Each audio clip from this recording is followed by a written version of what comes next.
Hi, and welcome back to our Espresso at Home series. I'm Kathryn, and this lesson is going to cover the basics of milk steaming. Now, milk steaming is not essentially espresso, but it is so frequently alongside espresso that it's worth covering. Most home machines do have some variety of a steam wand, and the classic cappuccino or the latte obviously features steamed milk.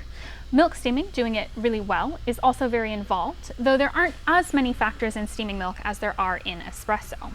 So, the goal of steaming milk is twofold. One is heating milk. This part's easy. It's so easy that you could throw it in the microwave, but that would be gross.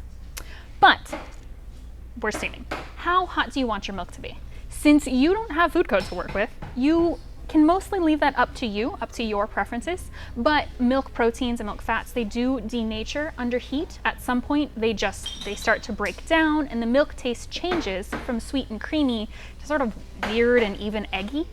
That is at about 165 degrees Fahrenheit, about 74 degrees Celsius. So if you have a probe thermometer, it's great to use that and make sure you're not getting too hot, but you can also pretty reliably use your sense of touch. You obviously won't get an exact amount here, but 165 is much hotter than most people can comfortably touch for any length of time. So as you're steaming, you can hold your hand on the side of the pitcher, touch it.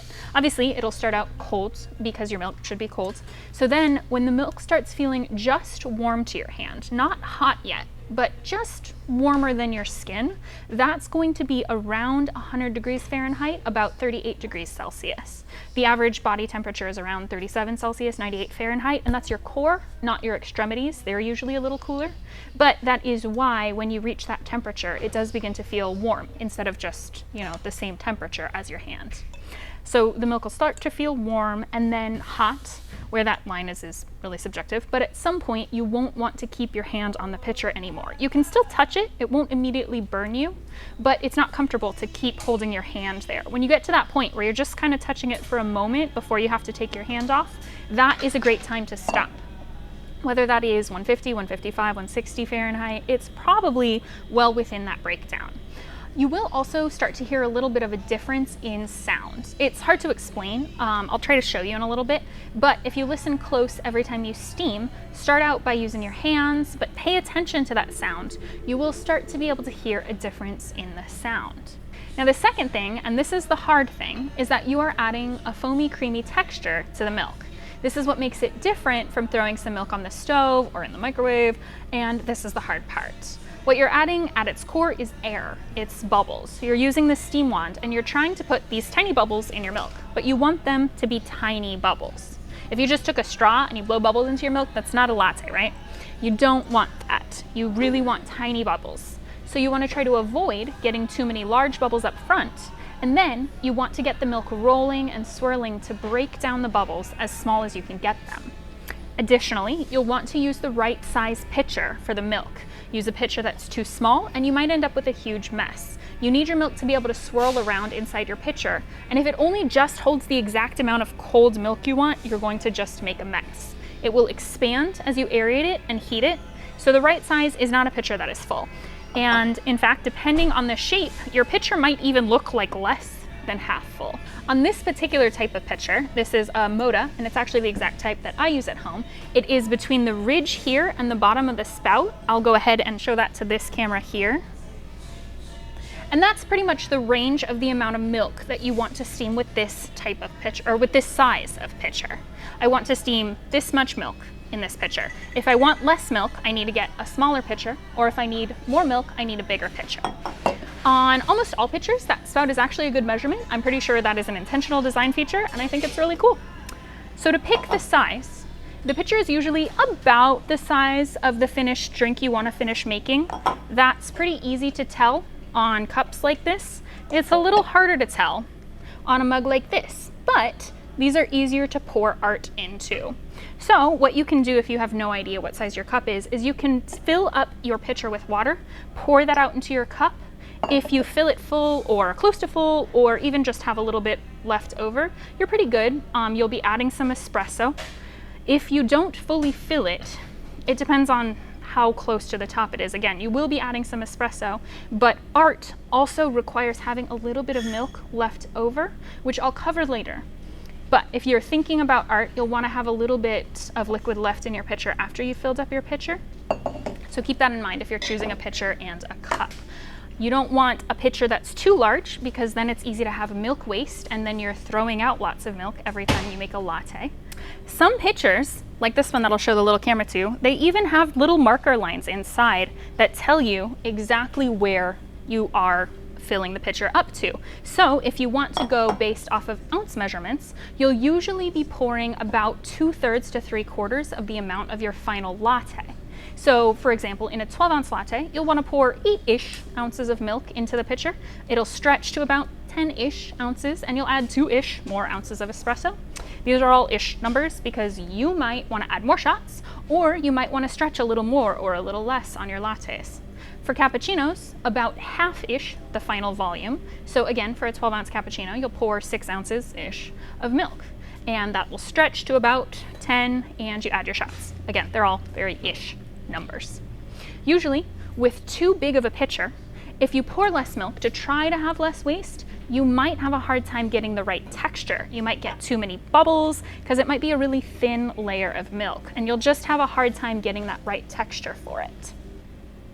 All right, so I went and I got some milk. I now have the right amount of milk in the right pitcher. So let's take a look at the steam wand. So the first thing is that you want to make sure you have the steam wand at the right height in the milk. While you're aerating or stretching, it's that sort of sound you get. You want the tip of the steam wand to be just beneath the surface of the milk. So here's the steam wand and here's where I would want it while I was stretching. Now, I don't actually want it here when I first start. I actually would want it to be a little lower down, but once I started stretching, I would want to kind of pull it back up. Now, also, if I were actually stretching, the milk surface would start to curve and I'd have to adjust it a little bit, but I'm just trying to show you that right height. It's basically just beneath the surface. So how long to stretch? You should not be stretching longer than up to around 100 degrees Fahrenheit or 38 degrees Celsius. Remember earlier when I talked about that that's the temperature that starts to feel warm to your hand? It is very convenient. If you try to stretch the milk after that point, you're just going to end up with really large bubbles. You'll have too many of them. You won't have time to get that really nice microfoam. You don't have to stretch all the way up to this point if you don't want, but you definitely don't want to steam past that point.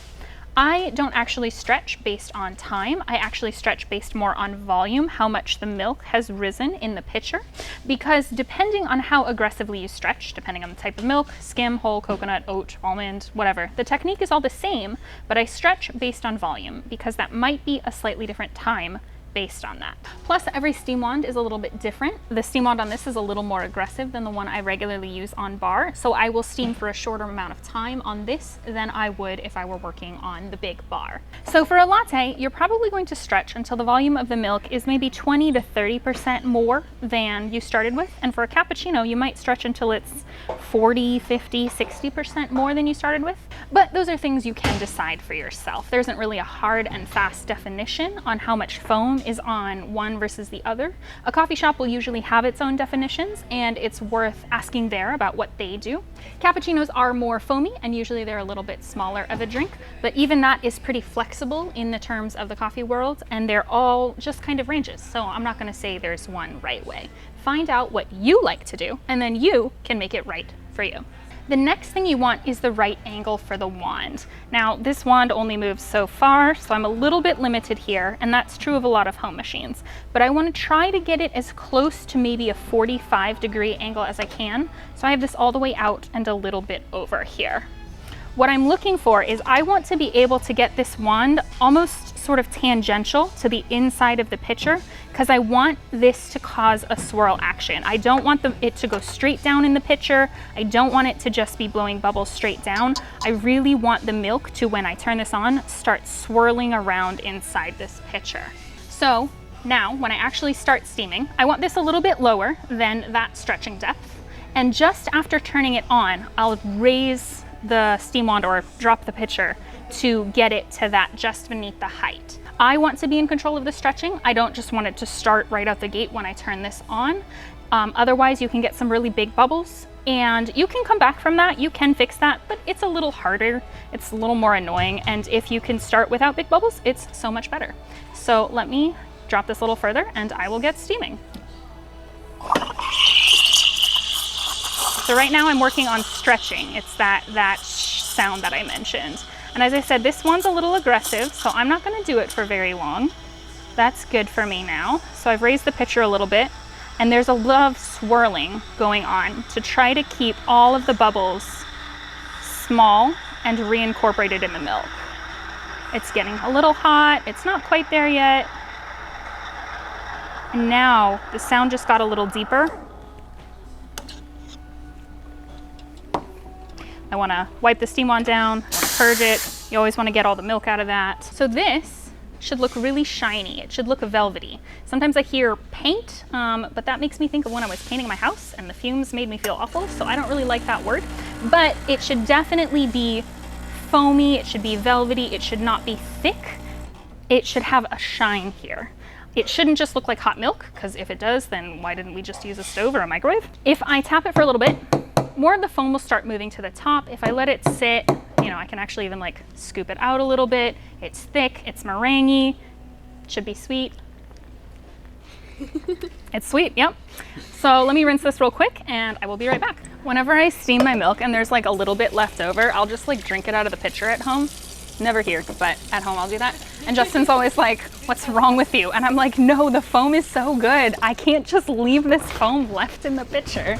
Now you might be thinking to yourself, I only have 1 latte or maybe 2 a day, so I can only practice milk then. I can't afford to throw away a bunch of milk. How am I supposed to get better at this? And that is a great question. Without getting into too much chemistry, the way that milk bubbles form is actually very similar to the way that soap bubbles form in soapy water. So I have here a pitcher of water, and I just put a little drop of soap in, and I'm gonna steam it, and it'll steam up just like milk. So let me show you. So I've got my water, there's a drop of soap in there, so I will go ahead and get started steaming. So after the soap kind of suds up, I can start aerating.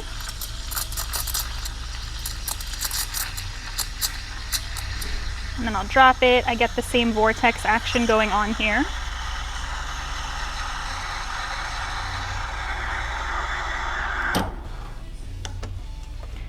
And there we go. I've got a little more bubbles, but overall, it's got that same shiny, microfoamy texture. You know, I can scoop out a little. I'm not putting this in my mouth, but I can scoop this one out too. So now for a little bit of hypothetical troubleshooting. It's a little hard to do without actually seeing milk, without someone asking me a specific question, but I'll try to cover some of what I've seen and experienced and some of what I have been asked. Firstly, low pressure on your steam wand. A lot of home machines are a little low on the steam pressure. Maybe they don't have a dedicated boiler, and it just takes a long time to get the milk heated. It's easy to get very under-frothed milk. So make sure you're really frothing to a volume, and don't worry too much about how if it has taken a lot longer than you see at shops or on videos. Froth to the volume, that 20 or 30% if you're going for a latte, or more if you're looking for a cappuccino. Also, be careful not to be so aggressive with adding air. You might get a lot of really big air bubbles.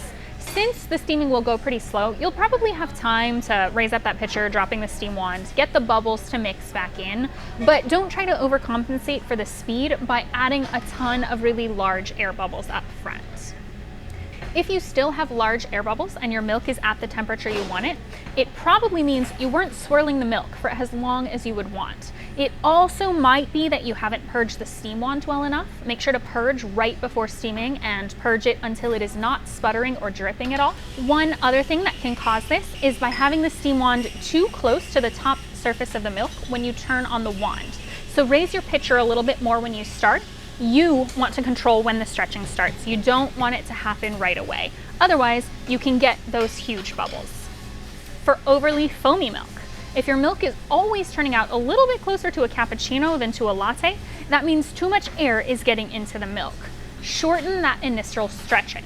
Now, some home machines, especially super auto styles, are always going to lean in this direction. They might have really aggressive steam and really large holes, or maybe several holes in the wand, and you just have to be really, really precise and quick on that first stretch. It might only be a couple of seconds before you want to get that swirl going. So what happens if your wand doesn't move out from the machine? Some machines have a wand that just sits straight down. They don't move out, or if they do, it might be a spring action that tries to pull the wand back towards the machine, and you probably don't want to be touching that while steaming. You're going to have to get a little more creative with your pitcher. This is a scenario where maybe getting a larger size pitcher and holding it at like a really extreme angle just to get the circling motion going in the pitcher. So that is the intro to milk steaming. The next lesson will cover a little bit of an intro to latte art, but you really need to be consistent on your milk steaming before you try art. Otherwise, it's really hard to know if you have a good technique or not, because bad milk plus a good technique does not make good art. You can find the link to that next video in the bio, and if you're watching on YouTube, please subscribe. You can also find our other classes at sagebrushcoffee.com. Thanks again for watching. I'm Kathryn, and I hope you have a great day.